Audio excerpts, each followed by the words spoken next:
Hey, what's up, guys? Ty from Breaker Culture. I'm with Tyson Banker tonight. We were just chatting about his rookie report, and I thought, you know what the heck? Let's just go live and have some fun, chat through some stuff. So yeah, hope you're around. If you are, great. But what's up, Tyson? Man, how you doing? Good, man. Good. Like I said, I'm a little on cloud nine, but I'm doing good. Why are you on cloud nine? Tell the world what's up. I just came off about, I don't know, maybe 45 minutes ago, hitting my first one-of-one, and it happens to be of a PC guy I really like, Jared Kalenich's 2018 Bowman Draft paper, one-of-one. You're still in the thunder. I was going to show this for you, man, because I think you need to. Let's flip this over here. Here's what you hit last night, right? Yeah. In a group break. Yep, I hit I'm Adley Rutschley fan as well. I think I've said the fun fact a couple times to people, but I played football for his grandpa in college, and his grandpa actually taught me sports administration in college, and so I just PC him because I got that little connection. It's kind of cool. Okay. He went to Oregon State, so I hit that one last night. Yep. Dang. And what'd you get? What'd you get tonight? Let's see this bad boy. Yeah. So then, like tonight, hit the Jared Kalenic 101 paper and was just watching. I was like, oh, cool, a black paper. And the guy, friend of mine named James, is like, this is a super. I was like, oh man. Holy crap. That is sweet. Yeah. So we got some issues up here in the corners, yep. But hey, it's 101, man. Yeah, it was 101. I mean, you know how it is, Ty. It just seems like we're getting a lot of damaged cards these days. You just learn to accept it. Yeah. So talking about that real quick. So for those that, so I end up pulling that Luis Robert, right? That SSSO or SSSP.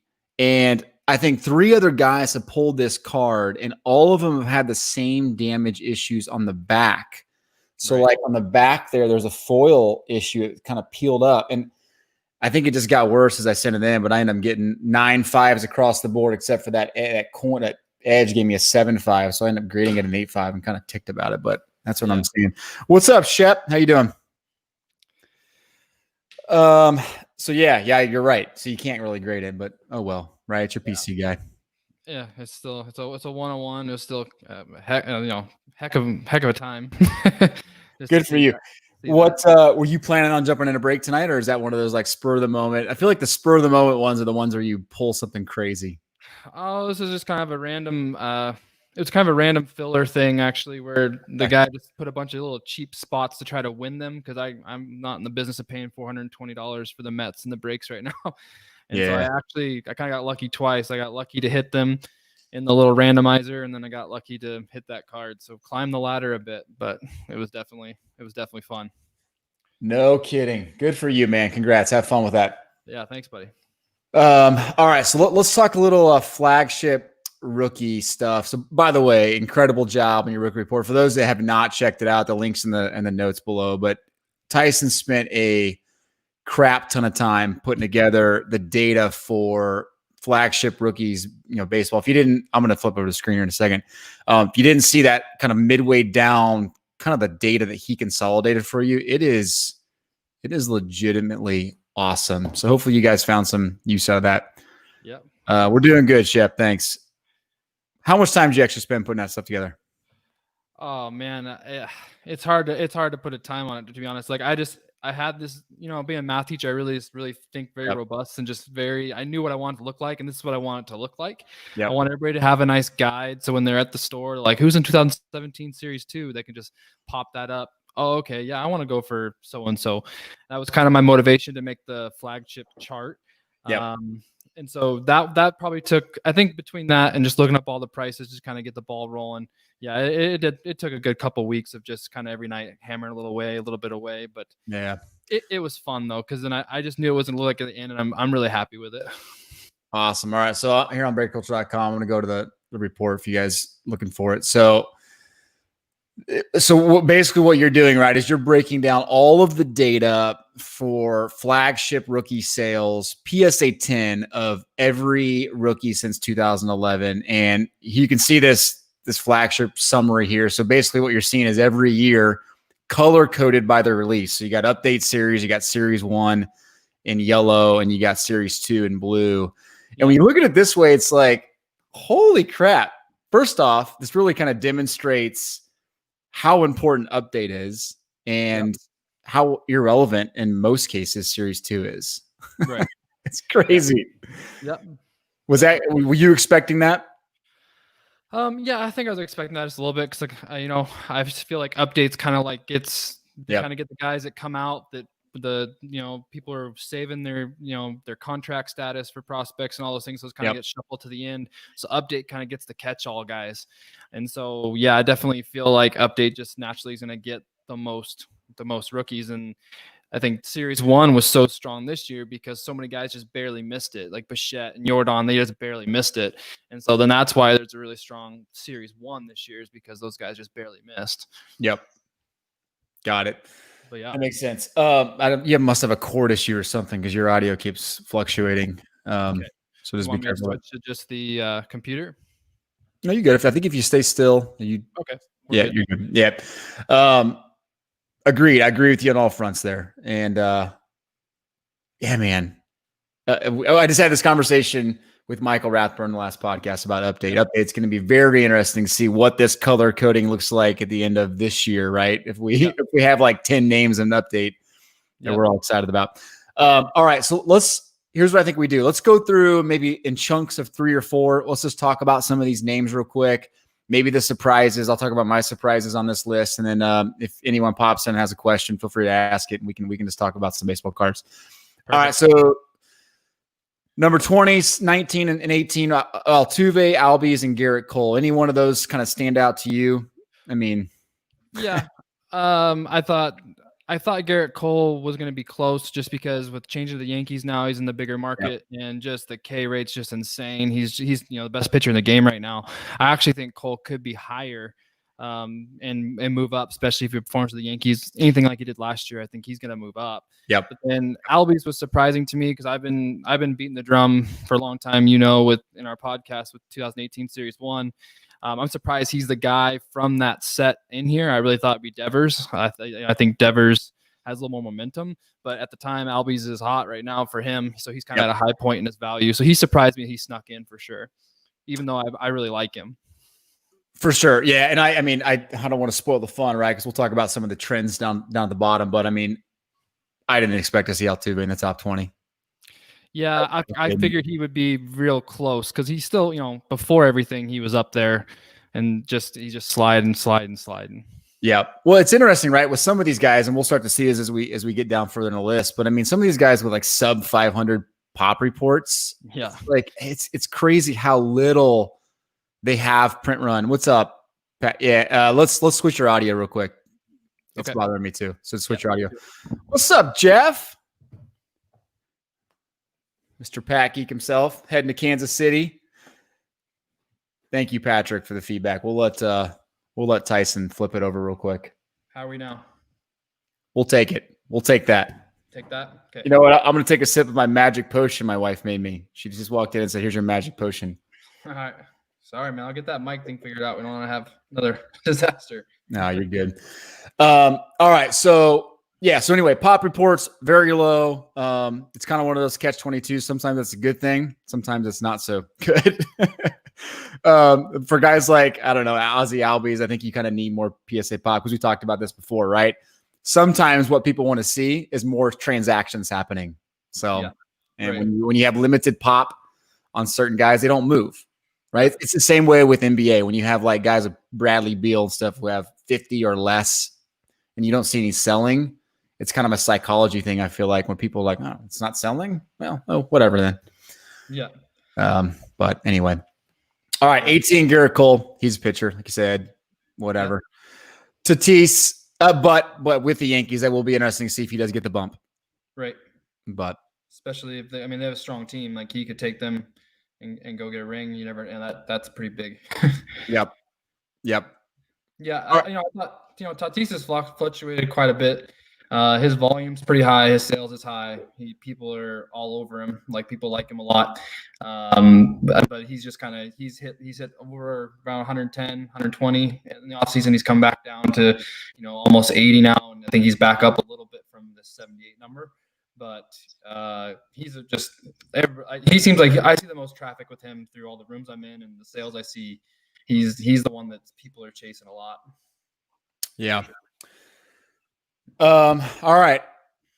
Let's switch down to 16 to 14. So Bichette, Chris Bryant, Ohtani. What?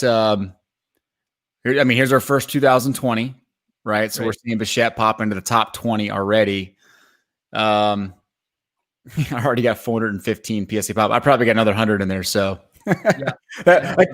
I'm expecting what? We're at July 16th now. By mid-August, that's probably at 1,500. That'd be my guess, which is crazy. Yeah. Do we need to pause this and get this audio thing figured out or no? Seems like it keeps being a problem. Yeah, I know it's bad. Can you, I think it's I'm going to assume it's your breathing into it. So maybe we'll try that. Maybe just whisper the whole time. All right. Sounds good. All right. So I'm assuming you guys can hear me, right? What's the ginger hair Freeman? That's hilarious. Yes, that was Patrick. All right. So Bichette, Chris Bryant. The fact that Chris Bryant's 15 just blows my mind. Like, there's no way. Yeah, I mean, he's just kind of been stagnant. I think he hasn't really overperformed, and he's kind of underperformed, and I think he's just not really exploding to what the expectations were for him as a prospect. So that just kind of limits him. But Bichette, like, he's there because of Pop Report, but people are really excited about him too. Yep. Yeah. Yes, thanks, Jeff. I'll try the not breathing part. I'm just looking at that comment exactly. Thank you, Jeff. It's so sweet. Such practical advice.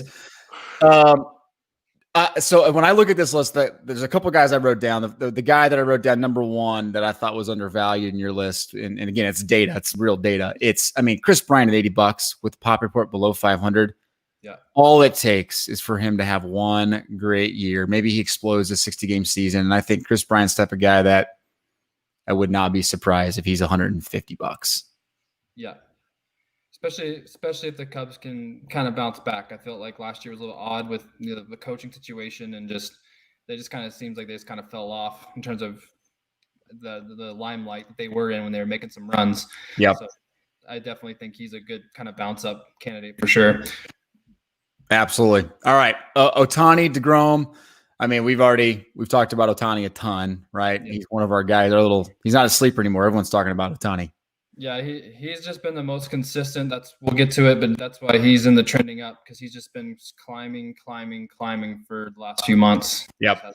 Very consistent. Absolutely. Yeah, I don't know if anyone's watched what he's been doing in spring training, right? So he had that, I think he walked like 8 guys in his first game, in his inner squad game, and then went up to bat and just cranked a home run. And everyone's like, forget about the walks. We're okay. Just keep swinging the bat. Yeah, you're right, though. His chart, if you look at it, BGS 9.5 and PSA 10 just keeps going up. And I think you're getting Japan getting excited about him. Yeah. DeGrom. Is he no, he's not our highest pitcher. He's not our highest pitcher. DeGrom. I don't want to go down. I think he is. Yeah, he's the highest. Is he the highest pitcher? Okay. That actually is surprising to me.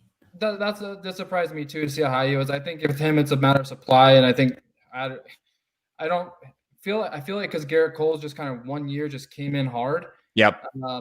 I think that Garrett Cole could pass DeGrom, but DeGrom's been the most consistent, I think, in the last 3 years. I've had him on fantasy teams. He's just a horse. Yep. So I was surprised, though, overall to see DeGrom as high as he was, and to be touching almost $100 for his PSA 10 was very, very surprising when I was doing my research. Yeah, interesting. I mean, 195 in the Pop Report. I mean, it doesn't seem extravagant, but for a pitcher, I mean, it takes a lot to move a pitcher. So it'll be interesting to see. If I'm spending money, it's not on DeGrom. That's for sure. Right. All right. Gleyber, good old faithful Gleyber. I saw him on ESPN front page yesterday talking about, is this the year of the Gleyber? I mean, it's funny. I feel like you had Acuna and you kind of had a shift to Soto because Soto was hot in the playoffs, and you kind of forgot about Gleyber. It'll be interesting to see if people do come back to Gleyber. Even though Gleyber he made some noise in the playoffs too. Like he did. He had a couple home runs. He was very productive, even though they didn't make it out of the series. But he definitely said, "I'm going to be here." For sure. Sure. He's starting to climb again. His volume's picked up. I feel like, him and Soto, like Acuna is going to be selling all the time, but him and Soto have picked up quite a bit from what I've seen. They have, yeah. So some of the stuff that we do on the side is obviously some analytics, and I believe Gleyber has outsold the other three big ones in 18 update the last 3 weeks in a row. So Gleyber's there's some intensity behind Gleyber. All right, number 11, Freddie Freeman. Yeah. The biggest surprise for me is Freddie Freeman. I think because he's not flashy, but you look at his numbers, he's just so consistent, and he's just like we talked about, he's just kind of the foreman of the group of the Braves, that big young team. He's just kind of leading them, and in a really consistent way. I do think, like we talked about, I think with him, Altuve, and Rizzo get bumps because they're just with Trout's update class, and so that helps them get a nice little bump in value because that wax is so expensive to get that there's just we can't get it. That they're going to be, coveted because of that as well. Right. Yeah, that does make sense. That makes total sense.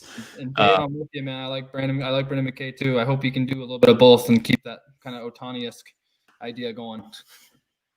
Brendan McKay. I feel like I have about 1 billion of his cards floating around. I know, he seems like a mass print guy. He does. All right, number 10, Nolan Arenado. And then number 9, Juan Soto. Of those two, which one are you more excited about? I Soto. I have Arenado in my trending down just because he hasn't done anything wrong. His numbers are amazing. He's just in Colorado. I just feel like he's kind of capped in his market. The rumblings of him being unhappy, I just thought that he might get traded or they might move him. But he's only got 1.5 years till his opt out. So it'll be interesting to see what happens then. If he can get in a big market and keep going 40 and 100, then I'm going to be wrong on the trending down and he's going to come back up quick. So, but overall, I just think Soto's the youth, that national team with what they're putting around him. I think he's going to do really good. It is my fault. I'm a newbie. I'm not like Ty and Pat Geek Jeff. They're all. That's right. That's okay. I'm giving you a hard time. Hey, what's up, Dave? How you doing? All right. Yes, I 100% agree. I'm a big Juan Soto fan. I bet he wins 2 or 3 more World Series before it's all said and done. So, yeah, he's just a fun guy to watch. It's just his attitude, his demeanor.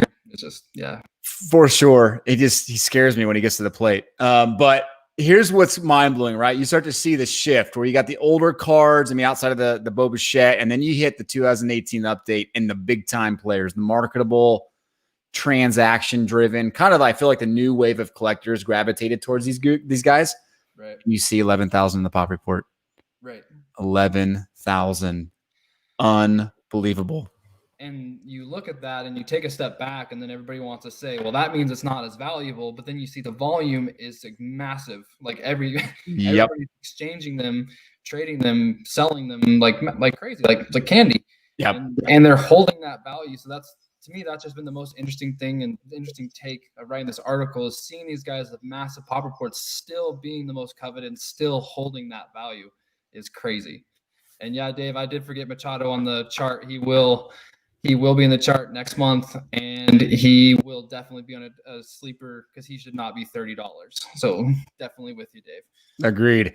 That is a great question by Lou Rock. I do wonder what happens to the guys who do opt out, how that drives value. I mean, a guy like Mike Trout, if he happened to step out, obviously doesn't affect his value, but a guy like Buster Posey who probably needed a chance at a World Series again, or Freddie Freeman did Freeman actually opt out? I thought Freeman got COVID, but I'm not a news reporter, so I can't say that for sure. Okay. But I know Posey did, but to me, Posey's kind of at the end of his career anyway, so I don't think that really hurts or helps him. And the other thing I think about is this is already a shortened season, so we're talking about the 60 games they're going to miss is not. I don't think it should affect them that much, in my opinion. Yeah, that'll be interesting. I think it depends on the player, but collectors have short memories.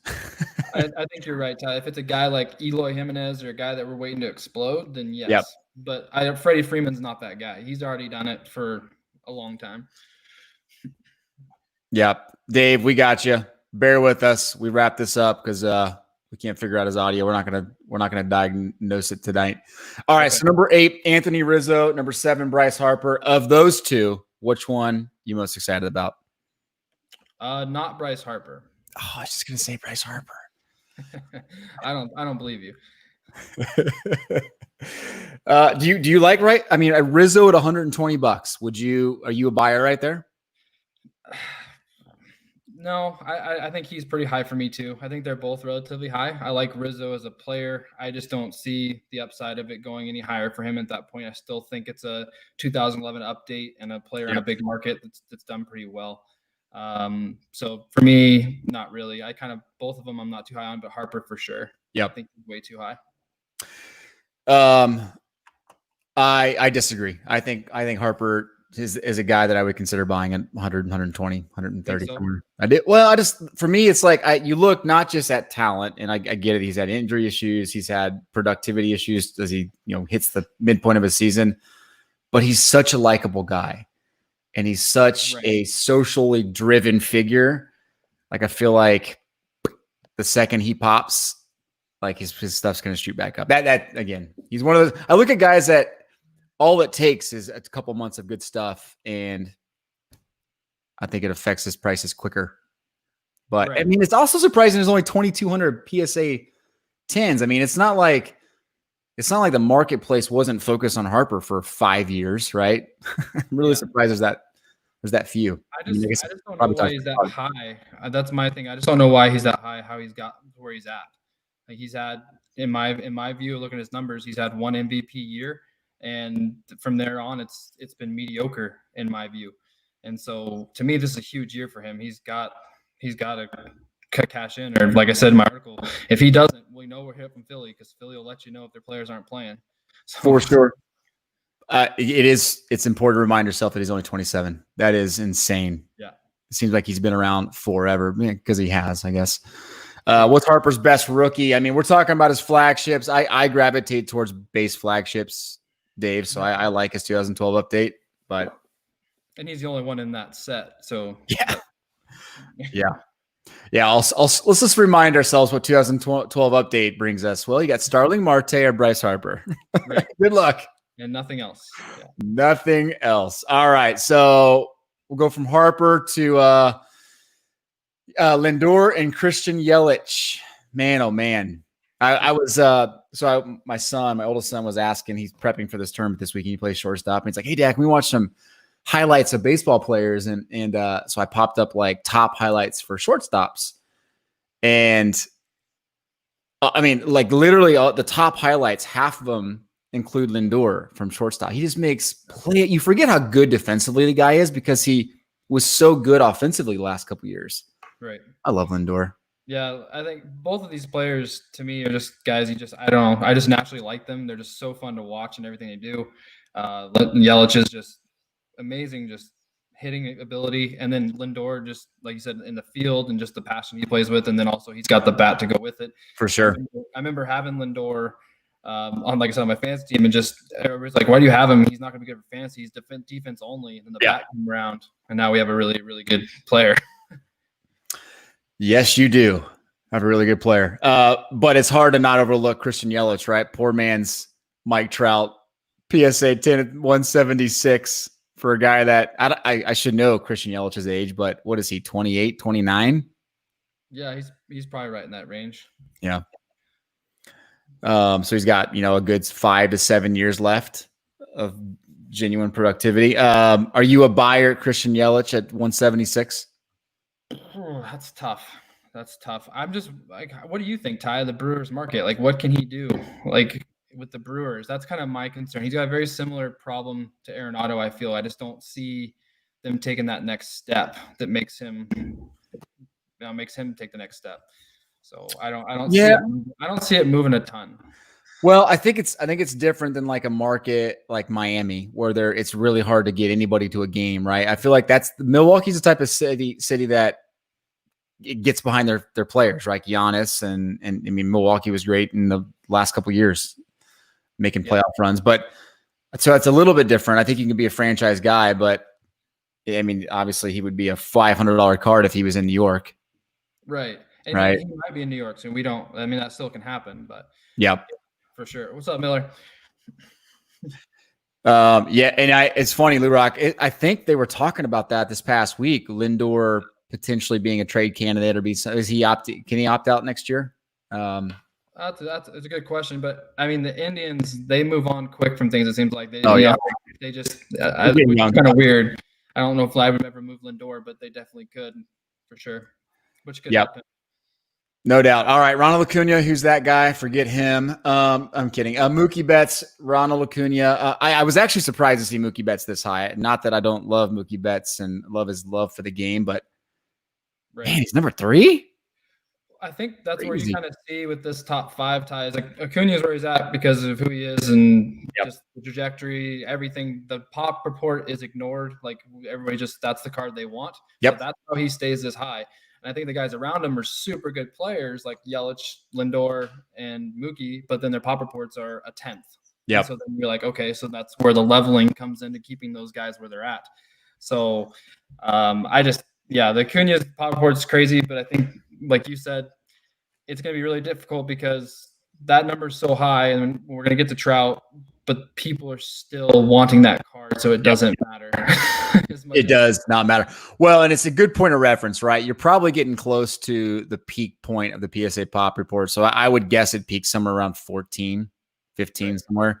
And you think about that where the Soto is, right? Soto is, what was he climbing up in the mid? Yeah, right above 11,000. So you would likely have another 3,000 to 4,000 cards hitting the market from Juan Soto. Right.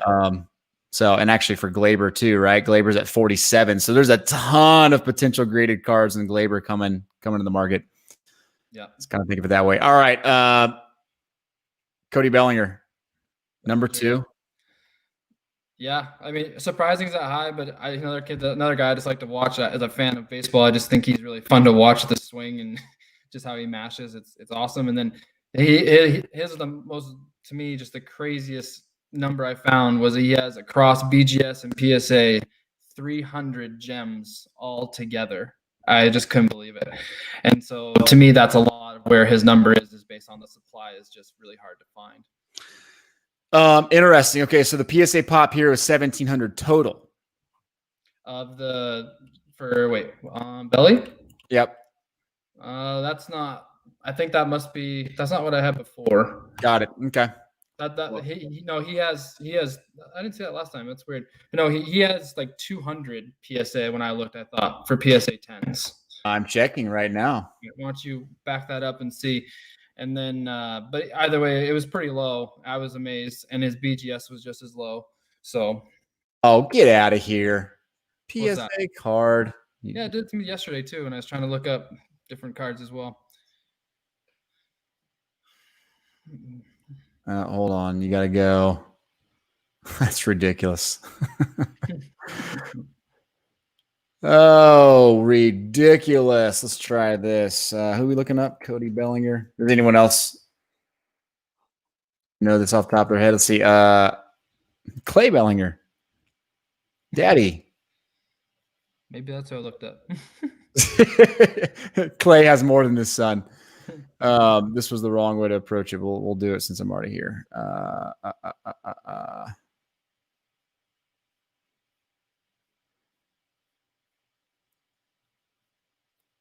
It doesn't matter. It doesn't matter, Tyson. All right, tell me about Trout. Yeah, I agree. Yeah, go ahead. I mean, it's just kind of funny just to see it go. Everybody's just inching up 100, 200, 220, 210. And then we got 2,700. I know, right? And so just seeing Trout just set the market the way he does. And kind of like we talked about a little bit offline is, Acuna may never be able to get to that ceiling if the pop reports stay that like if he has 13 to 15,000 and Trout stays around 5, I feel like Trout's just going to be that line for this class for a long time. So he may inch up closer, but to me, he's kind of showing you what the ceiling is for the rookie card in general. So it's interesting to see for sure. And just kind of seeing his 5,000 from that update. None of the other update guys in 2011 were close to 5,000. Yep. 100%. Real quick, Bellinger 369. You're right. Yeah. So I knew it was low, man. That's incredible. That is very low. And I think some just popped because I know when I looked at it, it was like 290 or it was like right at 300 or something. So yeah, it's nuts to me that he's that low. Yeah, I think we look back 5 years from now and think, gosh darn it, why didn't I buy more Mike Trouts at $2,700? Right. You know, that's going to be everyone's frustration. Yeah. And I agree. I agree with you. It's just where I got to find the $2,700. That's a great point. That's a great point. All right, real quick, let's talk a little bit about trending up. We talked about Ohtani already. You're bringing Lou Bob into the equation here from Series 2. Yeah. Got to fix that filter. But yeah, this is I'm interested that you have Luis Robert in here. It's kind of funny that he's trending up already. I think it's just because we just want him to succeed. Gosh darn it. Well, when I was putting the article together and putting everything out is right when Series 2 hit, and just right when Series 2 hit, he's just exploded. He was already pretty high, but his first Bowman Chromes are hitting 200. His first Bowman Mojos hitting 240. And the Series 2 cards raw just out the gate are going for $15-$16. And so just, I don't know. To me, he's just trajectory is just crazy for him not really showing us much in the league yet. So to me, that is more of a trending up. That's why I put my article. I think I'd be really strongly considering selling some of his stuff that you're not sure on, because I kind of think we're seeing the ceiling for him at this point until he actually starts to perform. Makes sense. And Dave, I'm with you 100%. I feel like what we're seeing here with flagships and what's happening in basketball, I think should get you really excited about baseball. Yeah, for sure, Dave. Now that grading's kind of caught on, it's become the currency that the marketplace has accepted. I think you're going to see a lot of fast moving players. It's going to be fun. Yeah. And it's funny. I think almost a 60-game season was what the doctor ordered in that sense, right? I think it's gonna kind of coil up prices and drive them really fast one way or the other. They might give us that short little taste, and then everybody's gonna be super pumped for the first full season. We've been held out for so long. It's just like, we want the whole thing. That's right. That's right. I can't wait to see the arguments of if we just take the whole season, that's 85 home runs. It's happening. It's coming. Oh, I know. All right, Gavin Lux, Rafael Devers. Of those two, which one you buy right now? I'm all in on Devers personally. So Devers for me, I just think he's in the best market. I think he's gonna be the guy for Boston. His numbers were really, really incredible last year. So I just think that he's the best guy I got to buy right now. I still think. All right. The only thing about Lux, though, is he hasn't reported yet, which I just heard today, which is concerning. So that scares me a little bit, because everything with him is he just needs to play. Jordan and Bichette have shown it. Lux hasn't yet. When Lux comes in, starts to play, I think he'll start to touch that 95, 100 range for his PSA 10s once they start having some value. Crazy. Well, if you get Bichette playing, Alvarez does what he did last year, and Lux reports and plays, that Series 1 is going to be one heck of a product for a lot of years. Yeah, for sure. All right. Trey Turner. Let's finish off with Trey Turner. I'm in agreement with you. I just cannot understand how the hobby has not driven his prices up. He's just an incredible player, likable guy. Yeah. What the heck, man? I just don't get it. I get for $28 for his PSA 10 rookie. I've been dumbfounded by that and his first Bowman autos. Like, they're just so cheap, and he does so much. He's got the speed. He can hit home runs. Like, he's going to be in the middle of the lineup with Soto. So the only thing that I think the argument is just his injuries, but I just think they're freak things. I mean, he got a 100-mile-an-hour fastball off the wrist last year that put him down for a little bit. Yep. But I don't think, to me, there's differences between commonly injured and then just flukes. I think him, it's a lot of flukes. Yeah. So a 60-game season could be really good for him if he could just, get stealing some bases. He could probably do like a 25-15 type year in the short season. Yeah. I mean, look, he's got the best signature in baseball. Yeah. Trey Turner's auto is so awesome. Yeah. His Bowman first was so fun that year of draft. All right. So don't buy Aquino. He's not even on the 60 man. So forget that guy. Eloy. Yeah. Okay. I'll explain the Eloy thing. Like, he's still a buy for me. I still like Eloy a lot. I just feel like everything's on Robert right now. Everybody's looking at Robert. So I feel like guys like Eloy and Madrigal with the White Sox are kind of sneaking in there. I think Rathburn mentioned Madrigal with you on the pod. Yeah. And I definitely agree. I just think Robert's getting all the attention. Eloy's just kind of waiting there. And I think Eloy can come in and smash a few home runs in 60 games and really get back on the map for sure. There you go. The good old hiding in the shadows, like the Ozzy Albies and the Victor Robles of the world. That's right. I like the play. Well done. All right. And then, of course, Altuve, Arenado, Harper. Cool. Sleepers, Kyle Tucker, 2019 Series 1, right? Yep, 2019 Series 1, the one that nobody wants. The really cheap, the really cheap product. I think only him and Liriano and Kopech are like the only guys worth much in there. But Tucker just seems to me like kind of the guy unfazed by kind of trash gate, the guy that's always been right with Jordan in terms of his prospect status. And I think that he K'd a lot in the majors, and I'm just hoping he kind of straightens himself out and gets back to what they expect him to be as a player. I just think he has a lot of upside. He's really cheap. I guess I mentioned to you offline, I picked up a Sapphires of his. Yep. Give it a shot because I think those cards are awesome. But yeah. Beautiful. Well, man, awesome stuff. Thanks for putting the work in this. I learned a lot from it, and I know other people gave some great feedback on how it was. Just you summarizing it and making it very easy for us to understand was super helpful. Thanks for doing that. Yeah, I look forward to coming back in about 30 days and looking at the data again and seeing kind of where things have shifted. Definitely. Thanks for bearing with me with the audio for all you guys listening in there. We're going to fix that audio. Promise. All right, brother. Have a good night. Yeah, you too, man.